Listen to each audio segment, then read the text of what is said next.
জীৱনৰ সকলো সপোন সঁচা নহ'ব বুলি জানিও জীয়াই থকাৰ নামেই হ'ল জীৱন। সম্পৰ্কৰ মাজত অৰ্থ নহয়, অলপ বিশ্বাসৰ প্ৰয়োজন।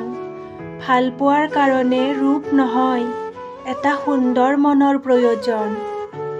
পৃথিৱীৰ সকলোতকৈ আপোন হ'ল চকু পানী, কাৰণ তুমি তাক সুখৰ সময়ত নাপালেও দুখৰ সময়ত পাবাই।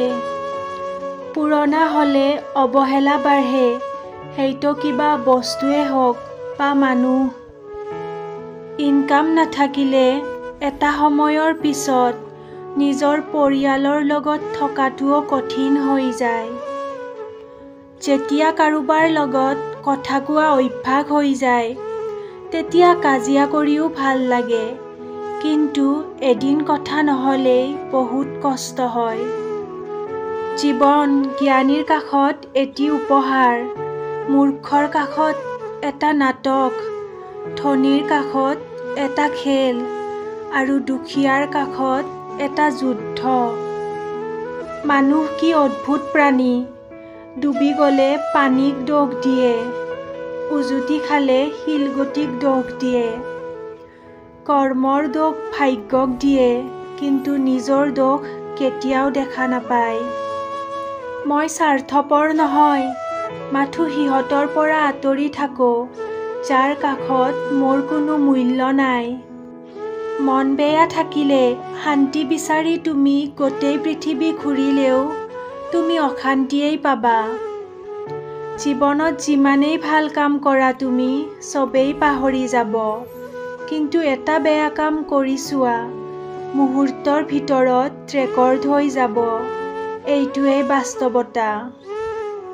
জীৱনৰ সকলোতকৈ ডাঙৰ চেলেঞ্জ হৈছে নিজৰ কাষত নিজেই জিকা। ভালে থকাটো যেনেকৈ চিৰস্থায়ী নহয়, তেনেকৈ বেয়া থকাটোও চিৰস্থায়ী নহয়।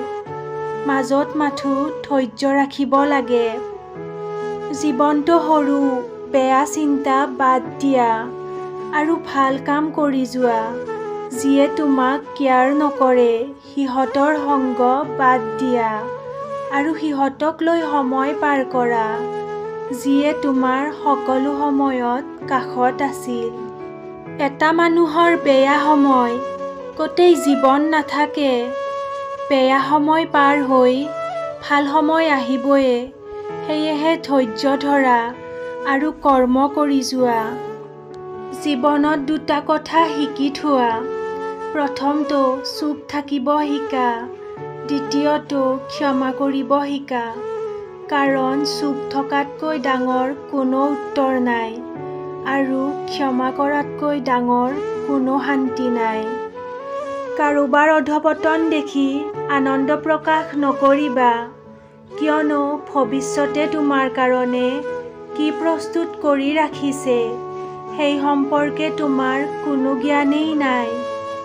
সেইবোৰ মানুহক সন্মান কৰিব শিকা, যাৰ লগত বেয়া ব্যৱহাৰ কৰিলেও তোমাৰ লগত বেয়া ব্যৱহাৰ নকৰে।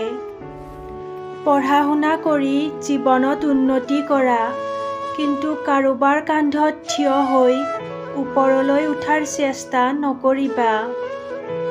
কাৰোবাক সহায় কৰি পিছফালে ঘূৰি নাচাবা, সি লাজ পাব পাৰে। এজন ডাঙৰ মানুহ হ'বলৈ নহয়, মানুহ হ'বলৈ চেষ্টা কৰা।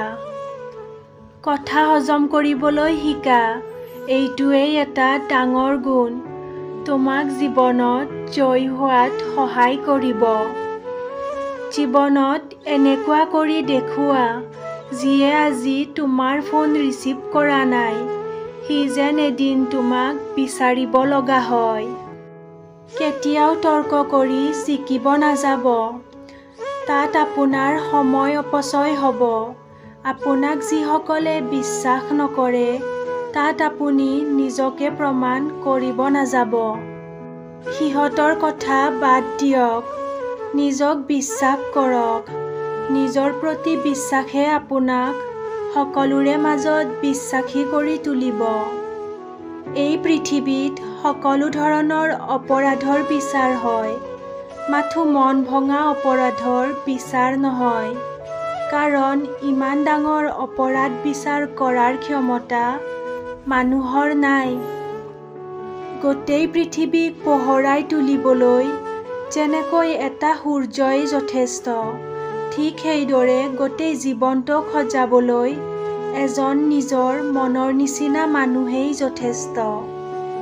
ল'ৰা হওক বা ছোৱালী, ক'লা মানুহ কেতিয়াও কাৰো প্ৰিয় নহয়। যাক দেখিলেই তোমাৰ ঘৃণ লাগে, তাকো কোনোবা নহয় কোনোবাই ভাল পায়। কাৰণ দুনিয়াখন সকলোৰে, তোমাৰ অকল নহয়।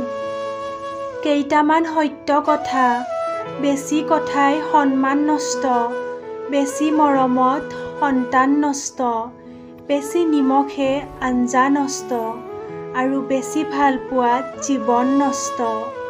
মানুহেই তাৰ কাৰণেই মনৰ ভিতৰত বেছি আশা জমাই ৰাখে।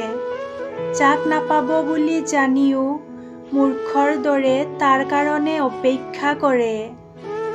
এসময়ত সকলোৰে লগত থাকি ভাল পাইছিলোঁ, আৰু এতিয়া চবৰে পৰা আঁতৰি থকাৰ চেষ্টা কৰোঁ। দৰকাৰ হ'লে অকলে থাকক, কিন্তু মিছা হাঁহি, মিছা আশা, মিছা ভালপোৱা এইবোৰৰ পৰা দূৰৈত থকাৰ চেষ্টা কৰক।